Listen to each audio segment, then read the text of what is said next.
vous blasphémez contre le porte-lumière.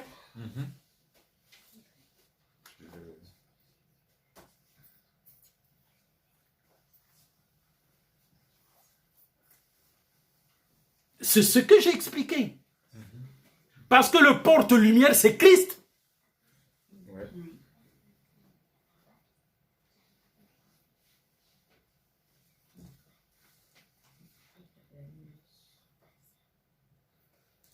Ouais.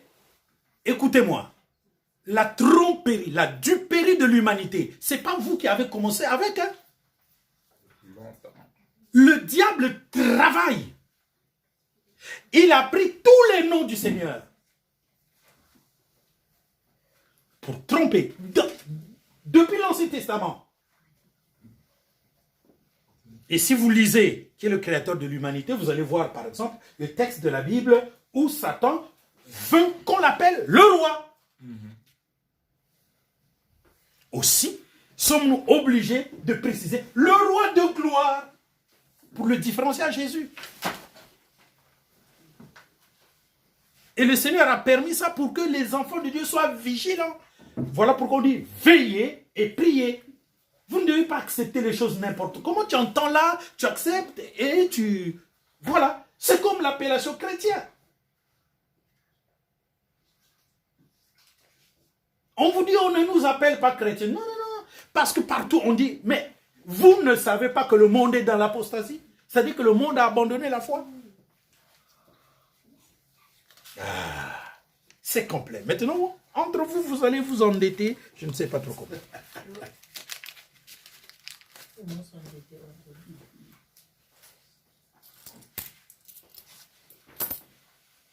C'est-à-dire que les autres, ils n'ont pas donné, il faudra qu'ils... Oui, qu'ils prennent chez ceux qui ont donné. Oui, mais le problème, c'est qu'ils ne vont pas donner. Mais c'est mauvais. C'est pas ça les enfants de Dieu. Les enfants de Dieu, la Bible dit, ne devez rien à personne. Ils vont dire que j'en ai pas, je veux donner, je veux donner. Oui, c'est pas bon. Déjà, toi, tu n'as pas donné. Donc, on va te donner. Lui, il y a son mari qui a donné. Si, si, Son mari a donné. il a payé pour Oui. moi. Je sais pourquoi je dis ça.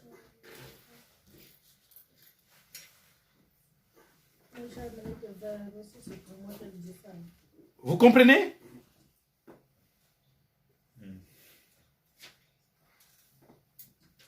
Lucifer signifie astre brillant. Porteur de lumière. Pas porte, lumière. Enfin, Oui, frère. c'est une traduction d'une expression. Et- porteur de lumière. Ça, c'est le monde qui le dit.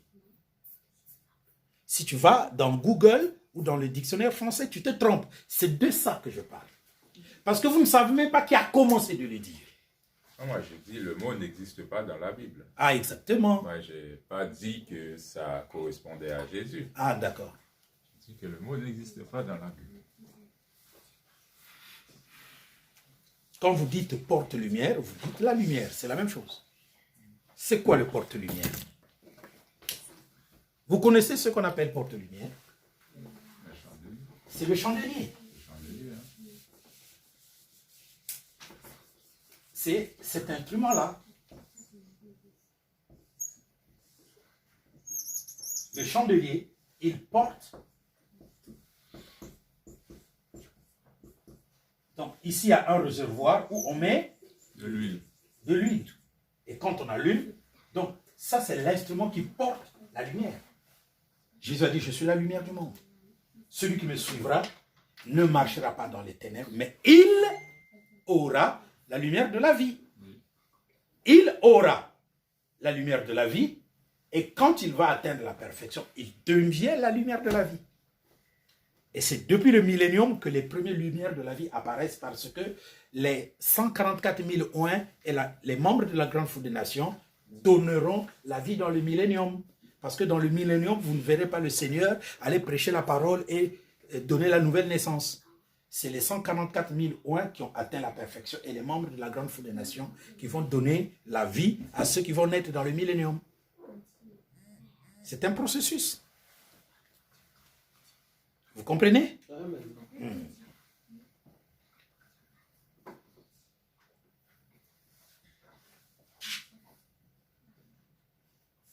Où vit Satan?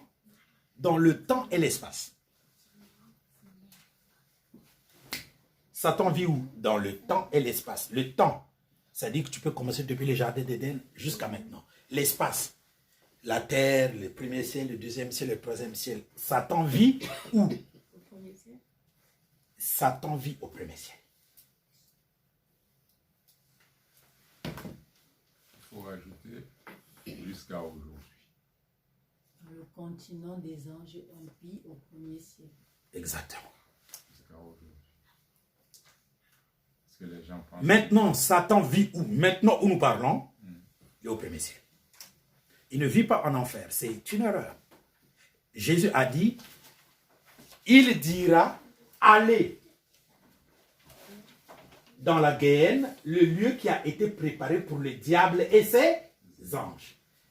Donc, il faut d'abord voir, qu'est-ce qu'il dit? Il dit qu'il va envoyer des gens dans la Guéhenne, un lieu qui a été préparé pour Satan et les anges. Ça ne veut pas dire que c'est là où... Non. Parce qu'aujourd'hui, tous les anges vivent au ciel. Maintenant, ce que les gens ne comprennent pas, c'est qu'il y a des anges qui sont enchaînés dans les ténèbres. C'est dur la parole. 2 Pierre 2 nous dit qu'il y a des anges qui sont enchaînés dans les ténèbres. Les ténèbres, ce n'est pas l'enfer. Pouvez-vous me dire c'est quoi les ténèbres? C'est la lumière. Enfin, C'est la nuit. La nuit? Ah oui, elle a raison. Pour son âge, bravo. Les ténèbres, c'est la nuit. on parle aussi de ténèbres comme... Les ténèbres. Les C'est les ténèbres spirituelles, tu en as parlé. Hein? Tu en as parlé des ténèbres spirituelles. C'est le fait de cacher ses fautes. Non, ça c'est moral. Les ténèbres.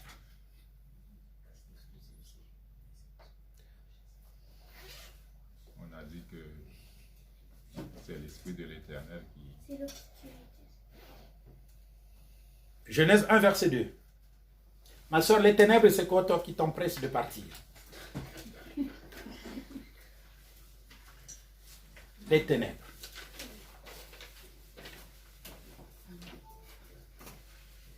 Les ténèbres.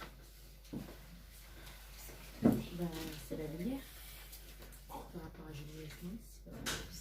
Quoi? Les ténèbres, c'est la lumière. C'est l'obscurité. Les ténèbres, c'est le contraire de la lumière. C'est pas l'obscurité. Oui, les ténèbres, c'est l'obscurité. J'ai dit que pour vous, c'est normal. Les ténèbres, c'est la nuit. Les ténèbres, c'est l'obscurité. Mais pour les grands, ce n'est pas la bonne réponse. Mais bien aimé, si la Bible dit qu'il y a des anges qui ont été enchaînés dans les ténèbres, qu'est-ce que ça veut dire? C'est ça que je vous pose comme question. Donnez-moi la réponse. Ah ben, les Mais ça ténèbres, veut c'est dire l'enfer qu'ils alors. sont- Maintenant, ça veut dire qu'ils sont ici. Ça veut dire? Qui sont ici sur. Qui sont ici sur Terre, je sais pas. Non, essaie de réfléchir. Il y a des anges qui ont été enchaînés dans les ténèbres. C'est ce que dit Pierre, n'est-ce pas?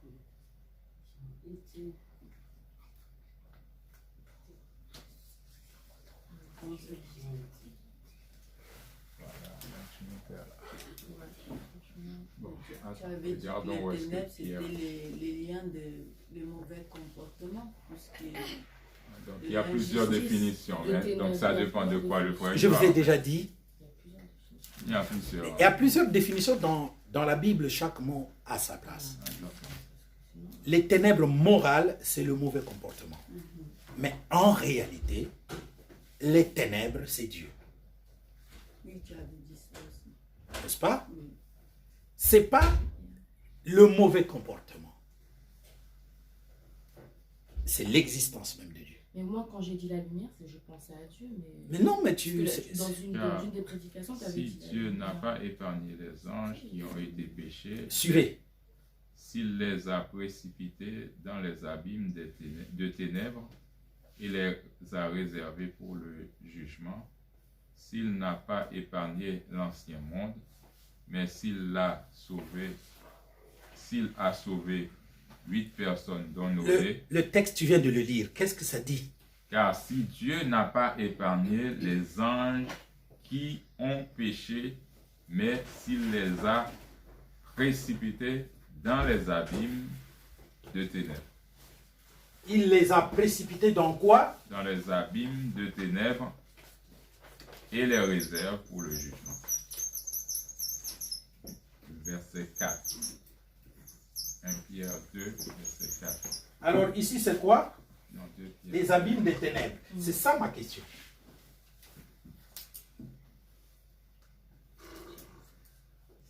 Écoutez, ça ne peut pas être l'enfer parce qu'ils ne sont pas encore envoyés en enfer, n'est-ce pas? Donc les abîmes là, c'est quoi? Maintenant, donc, trouvez c'est quoi abîme des ténèbres? Moi, je dirais il les a sortis de sa création. Pour les amener où? Il n'y a pas quelque part en dehors de la création.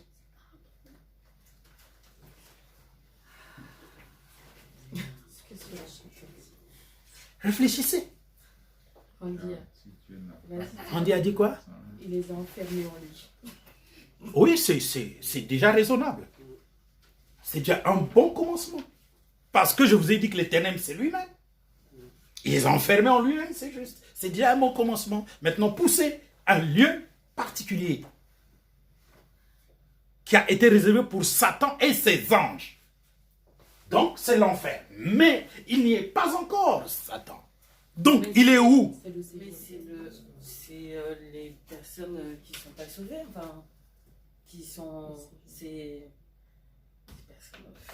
Les personnes qui ne sont pas sauvées. Exactement. C'est ça les abîmes. L'humanité non sauvée.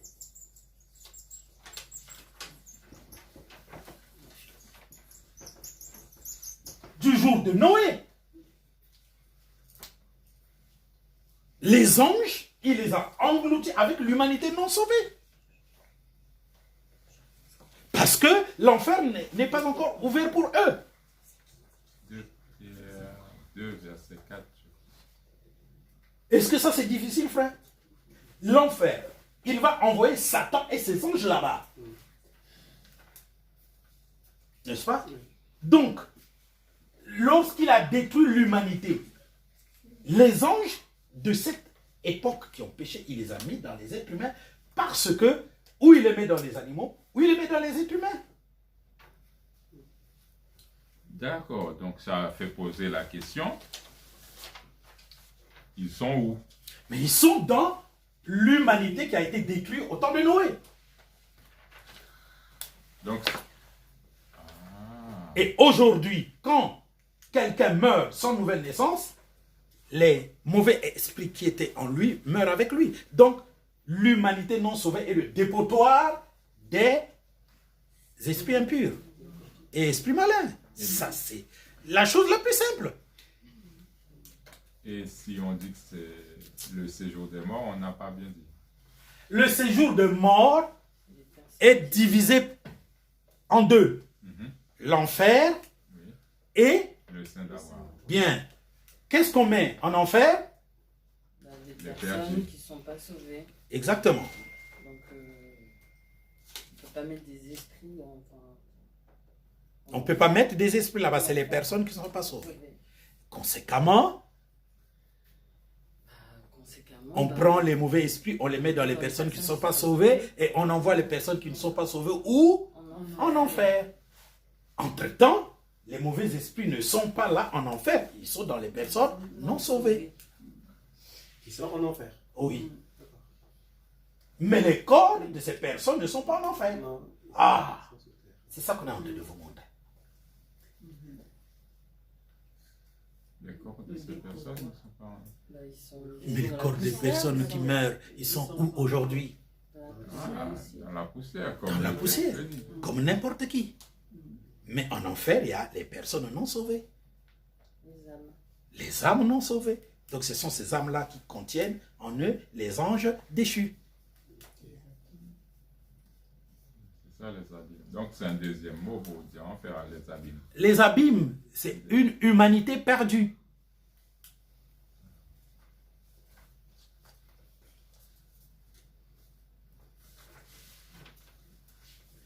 ça sage. Vous trouvez ça extraordinaire. Non, Mais enfin, ne soyez pas incrédules. on en apprend tous les jours.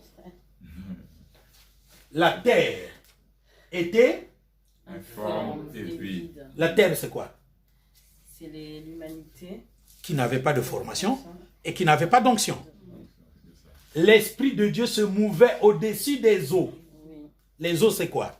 c'est l'humanité aussi. sans Dieu. Et il y avait des ténèbres à la surface de l'abîme. L'abîme, c'est quoi? C'est l'humanité sans Dieu. Donc vous trouvez ça savant. Et vous trouvez compliqué pour me répondre. Donc, on peut écrire ni expliquer ça beaucoup de fois, vous ne comprenez toujours pas. Eh, mais comment on va décoller pour comprendre, frère? Alors que vous ne comprenez. Si il n'y a que ça. Je ne sais pas pourquoi vous... Mon Dieu. Aïe, aïe, aïe. Frère, tu as raison. C'est difficile d'être moi. Parce que chaque jour, je me rends compte que je ne fous absolument rien. Oh, qu'est-ce que je vais faire? Waouh, il fallait aller prêcher Christ et comme ça, on me suivrait en grand nombre. Ah là là là.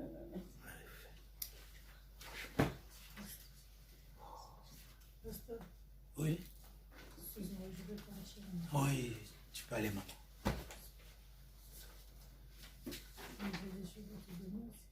Mais donne-moi les choses. Et donc tu as du mal à me donner les choses. Donne. Pendant que je prêche. C'est pas du désordre. Donne-moi les choses à me donner. Tu devrais me donner aussi de l'argent pour maman Berthe. Qui va te donner de l'argent? Ah, donc je vous donne l'argent et vous me donnez encore l'argent? Oui, mais le reste. Non, c'est maman Berthe. En fait, moi, vous me donnez 300 € et vous tous, vous donnez à maman Berthe.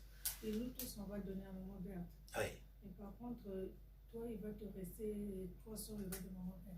Et de Myriam. Et de qui? Bibi. Tu as 1500 là. Oui. Sur les 1500, excusez-moi, Oui. sur les 1500, tu enlèves déjà 900. Sur les 1500, j'enlève tes 600. J'enlève les 300 de maman Berthe. Eh, ne coupe pas. J'enlève les 300 de maman Berthe. J'enlève les 600 de l'autre soeur, c'est qui? Myriam, non? Oui. Alors, 900 Bibi et Myriam, ça fait 900. tout ça, vous donnez à maman Berthe. Oui, écoute. Myriam, 600. Oui, Bibi, 300. Ça fait 900. oui. Maman Berthe, 300. Ça fait combien? 1200. Donc, il va te rester 300 que tu vas me donner pour maman Berthe. Je vais ramener chez maman Berthe. T'as compris? Seigneur Jésus. Calculez très bien et puis tu vas comprendre. 1500. Aidez-nous. 900 en fait 600 pour Myriam, 600 pour Myriam, 300 pour Bibi, ça fait 900. Maman Berthe, 300, ça fait 1200. Toi, tu as 1500. Donc, tu me donnes 300, les 300 qui vont rester. Et toi, tu vas pas donner? Moi, je donne chez Maman Berthe, je ne donne plus rien chez toi. Mais exactement, mais calculez. Il y a toi. Vous êtes deux, non? Bibi. 1200, non? Bibi, 1200. Mais toi, tu donnes deux, non? Toi et ton fils. Ah, moi, je donne l'argent de... Moi, je vais donner chez... Non, j'ai dit, donnez-moi 300 de Bibi. Et le reste, vous donnez à maman Berthe. C'est déjà calculé. Vous tous, vous donnez à maman Berthe, parce que maman Berthe devait me donner 300. C'est ce que je lui ai dit. Donne-lui 1500. Et puis vous tous, vous allez me donner. Donne-lui 1500. Mais ça, je donne pour ce mois-ci. Ça, c'est pour ce mois-ci. Ça, c'est pour ce mois-ci. Exactement. Elle va d'abord donner 1500 pour maman Berthe. Et maintenant, vous tous, vous donnez chez moi. Tu comprends? Donc, toi, tu vas donner 2 personnes. Berthe, 1 personne.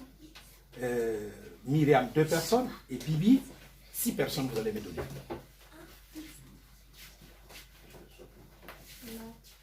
on vous donne les miss. Tu comprends, non? 6 fois. Mon Dieu, oh là là. 3 fois 6, 18. Bien, c'est déjà calculé, elle vous donne. L'argent qui te restait, toi, de maman Berthe, c'est 1500. Exactement. Oui, 1500. Oui. Maintenant, sur les 1500 là, tu enlèves l'argent de Bibi et de Myriam, plus les 300 de maman Berthe. Tu lui rends 300. Pourquoi moi je vais te donner l'argent de maman Berthe? Parce que nous, on s'est arrangé déjà avec maman Berthe. Maman Berthe m'a dit sur son argent, toi tu as 1500. Donc sur les 1500 là, tu enlèves l'argent de Myriam, de Bibi et d'elle-même. Les 300 qui vont te donner pour le mois de la fille qui va prendre. Faites.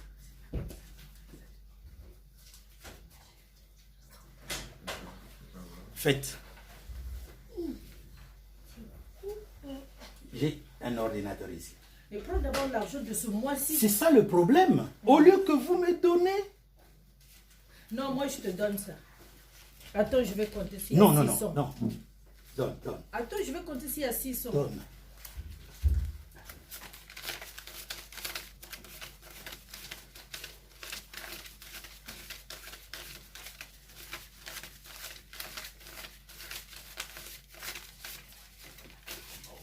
Il y a combien? Je sais pas. Waouh, je compte. Bah, continuons.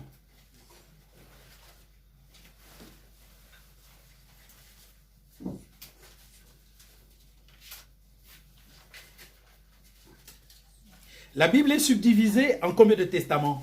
2. Ah! Exactement. Même l'enfant connaît. Deux testaments. L'Ancien et le Nouveau. Testament. Sur la Bible. Dans quelle ville Jésus a-t-il été assassiné? Jérusalem. Plus précisément, c'est pas mal, mais il faut préciser. Non, c'est pas ça. Hein? Il a été Elle a dit Jérusalem. hors de Jérusalem. Au C'est milieu pas du la crâne. bonne question. C'est pas la bonne réponse. Golgotha. Au milieu du crâne. C'est pas ça.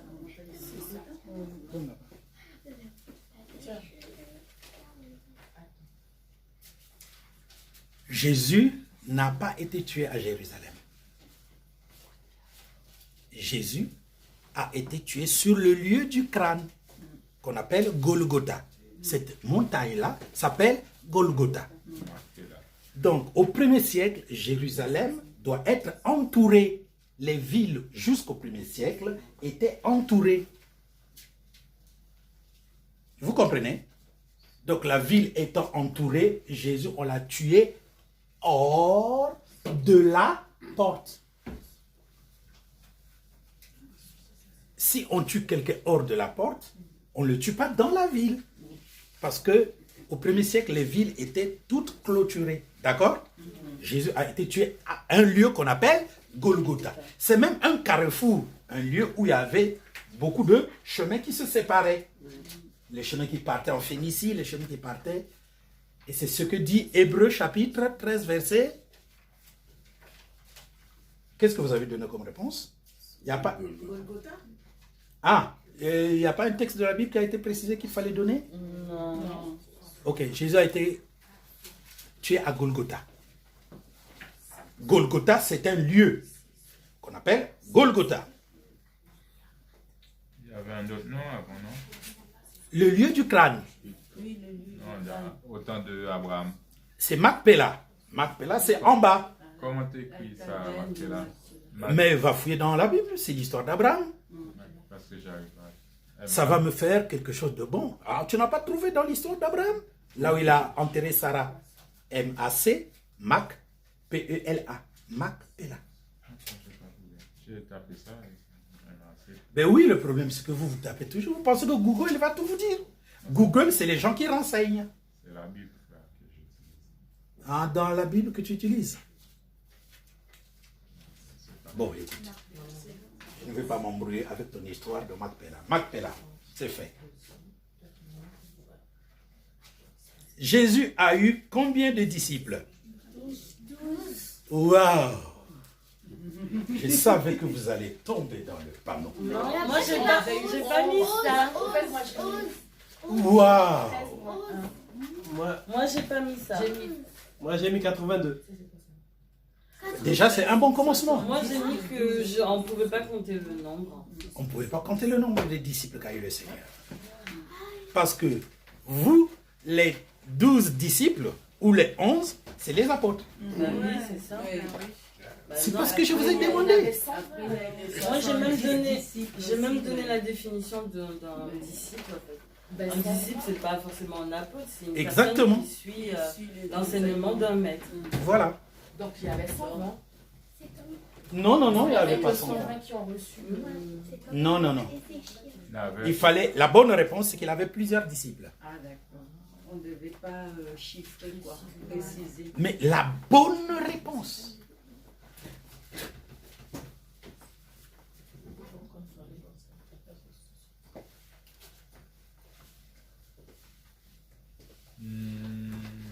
Moi, plusieurs disciples. j'ai dit 12 parce que Non, frère. parce que C'est 12 apôtres. Dans la Bible, c'est marqué. Hein. ouais, les 12 disciples. Oui, Mais c'est des disciples, hein. mais qui sont devenus apôtres. Il y a aussi 70. Il y a aussi 70 disciples. 70 disciples qui sont partis. Voilà. Mais c'est pas tout, il y a plusieurs qu'il faut mettre. Ouais. Si vous comptez les 70, Joseph d'Arimathée n'était pas disciple. Si, si. Il y a fait encore d'autres. Le Zachée. Donc vous comprenez, ça ne sert pas de compter, vous mettez plusieurs. Bon, pasteur, Oui, je sais, avec le temps. excusez-moi, parce que sinon. Non, Dieu t'a déjà excusé. C'était écrit que tu partirais. Et donc, il avait plusieurs disciples. Pourquoi un Dieu parfait a-t-il fait des choses imparfaites? La sœur répond, ce qui est fait est imparfait. C'est parfait. N'est-ce pas? On ne peut pas faire une chose parfaite. Je vais vous expliquer ça mieux. Vous connaissez les ténèbres dont nous sommes en train de parler. Les ténèbres ont été créées. Les anges ont été créés. Il y a des anges bons, il y a des anges mauvais. Mais ils ont été créés. Ils ont été créés parfaits. Parce qu'en eux, rien ne va changer. L'ange bon va rester bon dans un homme éternel. L'ange mauvais va rester dans un homme mortel. Vous comprenez? Moi j'ai une question par rapport à ça. Ah oui. Si on suit ce principe, pourquoi on a été sauvés ou pas sauvés avant la fondation du monde alors? Parce que nous aussi, en fait, notre destinée, elle est déjà connue avant qu'on soit là. Oui, notre destinée est connue, mais tu as soit été destiné vase de colère, soit vase de miséricorde. N'est-ce pas? Oui. Oui. Mais toi, tu n'es pas comme un ange. Quand tu as été prédestiné, tu étais pensé de Dieu. Il fallait que tu prennes corps. Et c'est après que tu aies pris corps que tu seras manifesté à la fin ce que tu étais. Parce qu'il y a aussi un problème. Il est possible que toi, qui as été prédestiné au salut, tu perdes ton salut. Et en ce moment-là, le jour où tu perds ton salut, Dieu regarde sur la terre tout entière. Le meilleur de ceux qui n'étaient pas prédestinés au salut prend ta place. Parce qu'il n'y a pas de vide de l'autre côté. C'est ce qui fait la justice de Dieu. Donc, ceux qui doivent se perdre, c'est Dieu qui en souffre. Hein? N'est-ce pas? Voilà, et pas nous. Donc, la réponse est celle-là. La réponse, c'est quoi? Frère, quelle est la réponse que j'ai donnée? À la question 11. À la question 11. Oui. Pourquoi Dieu a fait-il Les choses... Pourquoi un Dieu parfait a-t-il fait les choses imparfaites? Parce que ce qui est fait est Et parfait. imparfait, exactement. Parce que ce qui est fait Et imparfait. Et on peut s'appuyer sur le texte de Jérémie 18 ou pas? Oui, tu peux t'appuyer sur le texte de Jérémie 18, tu peux t'appuyer sur le texte de Hébreu 9. Hébreu 9, tu peux t'appuyer, vous pouvez vous appuyer sur tous les textes. Non, c'est pas Romain 9. La chose la plus, Romains 9, la chose la plus importante, c'est que ce qui a été fait a été fait pour être formé, en vue de devenir parfait. Voilà.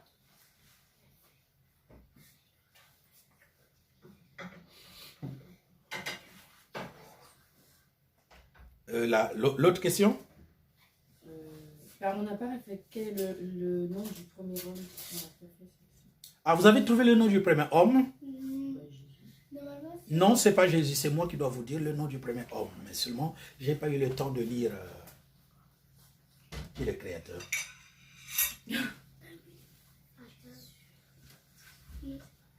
Je pensais que frère, tu as lu?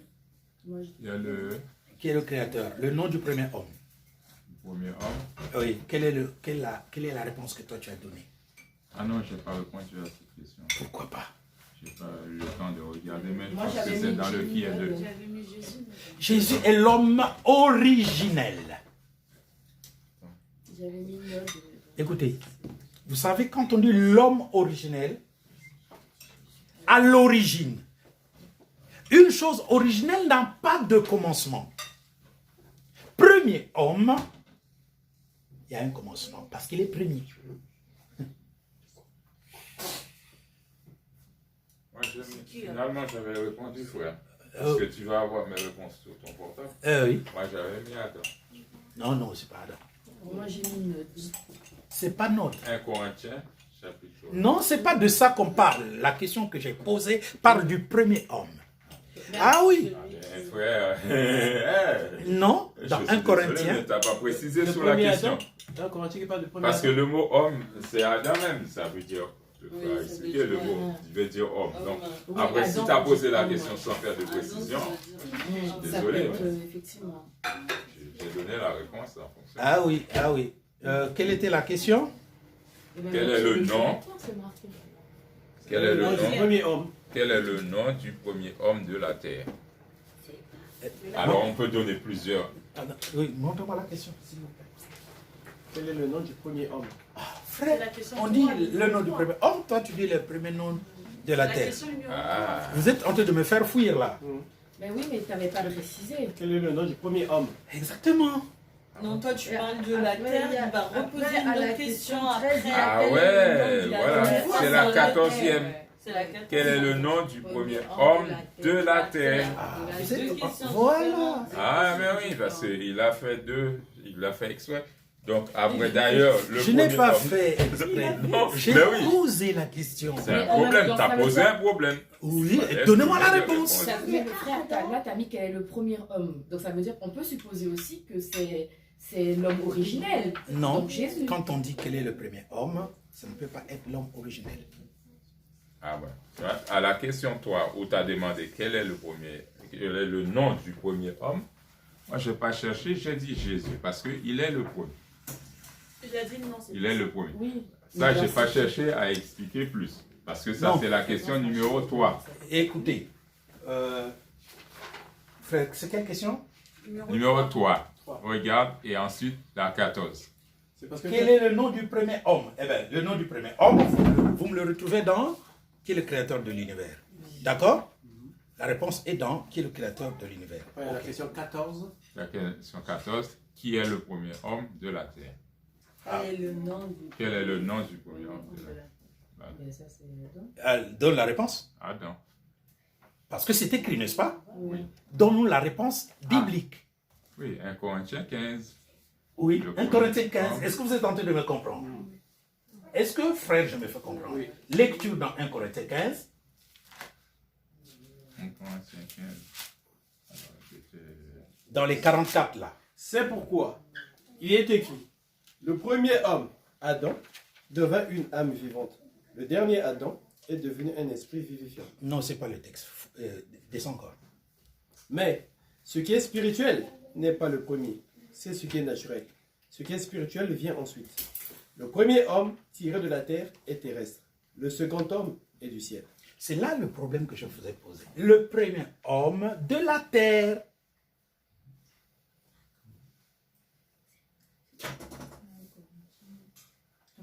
Il est premier homme tiré de la terre. Pourquoi? Mais c'est Adam. Ah oui. C'est pour ça que j'ai dit Adam. Parce que ça, c'est en rapport avec La- le premier homme du ciel. Voilà. 47. 1 Corinthiens 15, 47. C'est pour ça que j'ai mis Adam. Je crois que dans une publication, tu l'as. Oui, mais c'est ça la De toute réponse. façon, même dans ça, il arrive. Même dans mais là, c'est les premiers.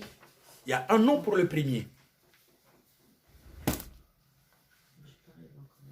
Donc, la réponse 3 trouvée dans qui est le créateur, n'est-ce pas? La réponse 14, c'est 1 Corinthiens 15, verset 47. On est quitte. Et c'est Adam, c'est ça? Oui, donc, parce qu'ils ont mis 45, c'est pourquoi il est OK Adam. Toi, tu as la mauvaise collection hein, pour cette affaire-là. Oui. C'est la mauvaise collection. C'est pas top. Il y a trop d'imperfections, ils ont voulu corriger. En fait, il ne fallait pas qu'on adapte le français. Il fallait qu'on nous garde les complications qu'il y a là parce que c'est prophétique. Eux, ils ont voulu mettre ça comme ça. Donc, du coup, la 15e. La 15e, c'est quoi? La 15e fait sens. Parce que quel est le nom de la première femme de la terre? Oui. Donc, moi, j'ai mis Ève. La mère des vivants. La mère des vivants. J'ai mis Ève. Exactement. Parce que quel est le premier homme de la terre? C'est Adam. Son opposé, c'est l'homme du ciel. C'est ça. Donc là, nous parlons de la race de Dieu. C'est ça. L'homme du ciel, c'est Jésus. On ne remonte pas dans l'éternité. L'homme originel. L'homme originel, il est là dans la lumière. Ici, quand il sort, il est quoi? Jésus. L'homme du ciel. Là, c'est l'homme originel, créateur. Dès qu'il sort, il se dépouille. Oui. Et donc, c'est À ce moment-là, c'est Jésus. il le créa. Et il créa l'homme et la femme. Il le créa, lui. Je vous ai dit que ce n'est pas une création, mais un dépouillement. Celui qui était dans la lumière sort de la lumière. Donc, et quand il sort, il est le roi des siècles. Il est immortel. Invisible. Nous, nous sommes sur terre. Est-ce que quand il sort, on peut le voir? Non. Parce qu'il va nous faire. C'est pour ça qu'il est invisible encore.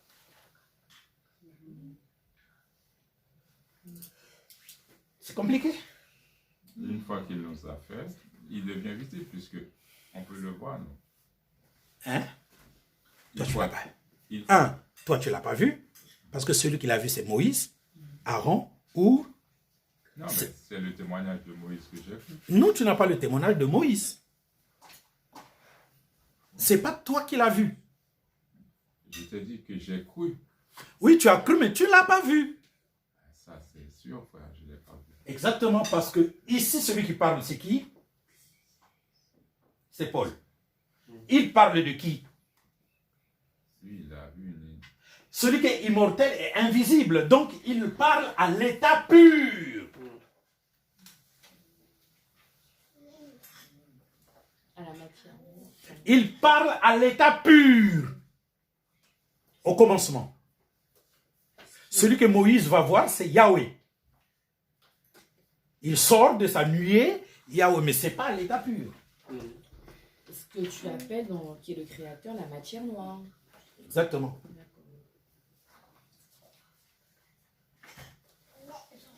C'est compliqué? Oui, frère, c'est compliqué. Bon. Alors là, on va y revenir. Il n'y a pas de problème. Bas à la terre. Lis ton livre. Continuons la question. Question 16. Frère, ça se comprend, non? Oui, je comprends. Donc, je reprends. Lis-moi le Il y a la 13, on n'a pas fait encore. Philippiens chapitre... Hein? Au commencement était la parole. Il est à l'intérieur. La parole était Dieu. Celui-là qui sort, c'est lui qui va créer. Et donc, quand il sort, on dit Dieu crée le ciel et la terre, n'est-ce pas? Il sort. La lumière est restée parce qu'il s'est dépouillé. Maintenant, celui qui s'est dépouillé là, C'est le même, non? Mm. Lorsqu'il se dépouille de sa lumière, à partir de ce moment, il est Jésus-Christ. Et c'est de lui dont il est question dans Philippiens, chapitre 2, 5 à 11 qu'on va lire. D'accord? Ayez en vous les sentiments qui étaient en Jésus-Christ. Existant en forme de Dieu, il n'a point regardé son égalité avec Dieu comme une proie à arracher, mais il s'est dépouillé lui-même. Donc, il sort et il se dépouille. La lumière invisible reste derrière lui. On ne peut pas la situer. Qui va la situer? Un être humain? Mon Dieu, on a même du mal à voir le soleil. Est-ce que je suis en train de me faire comprendre? Amen. On a du mal à voir le soleil. Et c'est la lumière invisible qu'on verra. Voilà. Donc, il s'est dépouillé lui-même. Continue. En prenant une forme de serviteur, en devenant semblable aux hommes. Donc, quand il se dépouille, il devient semblable aux hommes. Qu'il va faire. Il précise. Et il apparut comme un vrai homme. Il s'est humilié. Ailleurs, on dit même comme un simple homme. C'est la même chose, en fait, pour que vous compreniez que les hommes qu'il va faire, c'est ce qu'il est devenu en quittant la gloire. Parce que la gloire, mon Dieu, on ne peut, c'est pas possible. C'est même pas en mention de puissance. On ne peut pas, c'est une lumière que personne ne peut voir. Tu ne peux pas voir cette lumière et vivre. Donc c'est celui qui s'est dépouillé de sa gloire. Voilà pourquoi on dit au Dieu de gloire. En fait, la gloire, mais la gloire, c'est extraordinaire. On ne peut pas la voir. Pour la voir, il faut d'abord que nous atteignions la perfection. En ce moment-là, on peut voir la gloire. Donc, dès qu'il quitte sa gloire, maintenant c'est lui qui a créé. Et quand il a fini de créer, il va entrer dans sa création. Il entre dans sa création pour venir donner la vie à l'herbe, la vie aux animaux et la vie aux êtres humains, qui dûment étaient déjà ensémencés. Donc, et les semences végétales, et les semences animales, et les semences humaines, quand il a créé l'univers, il a mis ça dans la semence de la terre. Maintenant, il descend à l'intérieur, et il ressuscite les semences végétales, il ressuscite les semences animales. Le dernier jour, il ressuscite les semences humaines. Et quand il ressuscite les 2000 semences humaines, il leur parle. Ça, tu es âgé d'1 an, toi, 10 ans, toi, tu es en train d'accoucher. Viens, allez, prends les ciseaux. Il donne les ciseaux de la technologie céleste. Coupe là, il coupe, tu vois. On veut couper le cordon ombilical. C'est comme cela qu'il faut faire. Maintenant, il faut lui donner les mamelles. Tu vois, toi, ce que tu as là. Voilà. Donc, il va expliquer tout comme un bon instituteur. Et donc, l'humanité a compris c'est quoi la vie terrestre. Maintenant, il va leur dire, je vous donne le choix. Il y a 2 chemins. Je vous ai amené ici pour que vous multipliez tout simplement. Il y a 2 façons de vous multiplier. Soit par la vertu du Saint-Esprit, soit par le sexe. Si vous multipliez par le sexe, ça va conduire à la mort. Si vous multipliez par la vertu du Saint-Esprit, l'homme aimera sa femme. Quand je veux voir qu'il s'aime de manière désintéressée, alors moi, j'envoie un Christ dans le sein de la femme. Un Christ. Et le Christ en question, c'est ce qu'on appelle les esprits humains. D'accord? Les étoiles brillantes du matin. D'accord? Donc, il prend les esprits humains, il met, mais malheureusement, ça ne s'est pas fait. Et donc, il a laissé la multiplication sexuelle pendant une longue période de 7040 ans. En cette période-là, il était là en train de voir qui va croire en lui, c'est-à-dire à la multiplication sexuelle, pour que son esprit vienne se poser sur lui. C'est ce qu'on résume. L'Esprit de Dieu se mouvait au-dessus des eaux. L'Esprit Saint chercher sur qui il viendra se poser. Dans la période de l'Ancien Testament, l'Esprit se posait toujours au-dessus de son envoyé, n'est-ce pas? Donc, durant 7000 ans, il cherchait qui croit à la multiplication par la vertu du Saint-Esprit. Il n'a pas trouvé. Un jour, il trouve Aloï, 650 ans avant les événements du Jardin d'Éden. Il dit, ah, je vais me poser sur lui. Il a fait ses preuves. Lui, il a cru. Il s'est posé sur lui. Il se pose sur lui, il dit à l'humanité que Dieu va détruire. Les gens ont dit non. Mais au fait, s'il a raison, alors il faut qu'on fasse voyager une portion des êtres humains en K2. Et donc nos pères ont fait voyager une portion d'êtres humains dans des vaisseaux pour aller quelque part. Vous comprenez? C'est bon. Si vous comprenez, c'est bon. Et donc, lui, il a continué de prêcher, il a continué de prêcher. Les gens ont rejeté catégoriquement le message d'Aloï. Il dit, bon, Aloï, construis-moi une tour. Et tu vas appeler ça du nom la tour Éden. Donc, Aloï a construit la tour Éden. Il dit, je vais détruire tous les êtres humains. Qui tu trouves qui peut être ton parent de l'autre côté, parce que je vais détruire tous les êtres humains. Il a choisi quelques personnes que lui, il a jugé bon, qui n'étaient pas parfaits, qui ne croyaient pas. D'accord? Il a choisi 12 et lui 13. Il dit, bon, je vais envoyer le feu, entrez dans la tour Éden. Ils sont entrés dans la tour Éden. Et Dieu a envoyé le feu qui a détruit l'humanité tout entière. Genèse chapitre 2, versets 4 à 6. Et à la fin, il a dit, maintenant, sortez. Bon, tu vas sortir avec les animaux que tu as mis là, avec la semence que tu as, tu vas maintenant recommencer de faire l'agriculture pour planter parce que j'ai tout détruit. Donc il est sorti pour le faire. Et maintenant Dieu est descendu, il dit, bon, écoutez, on va se rassembler, je vais vous parler à vous que j'ai sauvé. Les hommes disent, non, non, non, non, ton Dieu là, il est méchant. On ne va pas. Il a détruit tous les... Non, non, non, non, non. Nous, on ne peut même pas s'approcher. Non, mais Dieu a fait ça pour qu'il fasse de nous la race de Dieu. Donc, rencontrons-le, il va maintenant nous donner la formation. Les autres ont refusé. Et Aloï est allé seul. Dieu l'a formé. Il lui a donné toute la sagesse, toute l'intelligence et tout. Et il a oint du Saint-Esprit. Il lui dit, va maintenant faire la même mission de l'autre côté là-bas où tes parents sont partis. Et c'est représenté sous la forme de « trouve-moi une femme parmi ceux qui ont été faits de terre ». Vous comprenez? C'est symbolique. Il s'en va, il leur parle, les gens ne veulent pas de lui. C'est ce qui est symbolisé par « il ne trouva point de femme ». Donc il n'a pas pu supporter les incrédules.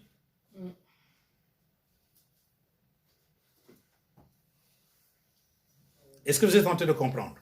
C'est pourquoi, n'ayant pas pu supporter les incrédules, continuer à les conscientiser, il a fait preuve d'impatience. Il leur avait dit, Seigneur, non, non, non, non. Ces gens-là, ils sont perdus pour demain. On ne peut rien faire. Depuis tout le temps, dans le passé, je leur ai parlé, ils n'ont pas écouté. Tu les as épargnés pourtant. Ils n'ont pas écouté. Et là, je viens leur expliquer. Ils ne veulent pas entendre parler de moi. Je ne trouve pas une femme de l'autre côté là-bas. Oh mon, tu ne trouves personne, ok. Eh bien donc, moi, Dieu, je suis obligé de faire quoi? Ah là là, je suis obligé de faire souffrir, de te faire souffrir ce que moi j'ai souffert. Donc, je vais sortir de toi une femme. Or, c'était son propre plan, en fait. Parce que c'est ce qu'il va expliquer, ce qui est né de chair est, ce qui est né d'esprit est esprit. C'est toujours son plan. En fait, Dieu veut nous montrer comment il a fait les choses. Le mystère, c'est quoi? Les choses que Dieu a faites, il les a faites avec nous. Et donc, il est obligé de se tirer de Adam, de son côté, du sang, et il fait une femme. Il a fait endormir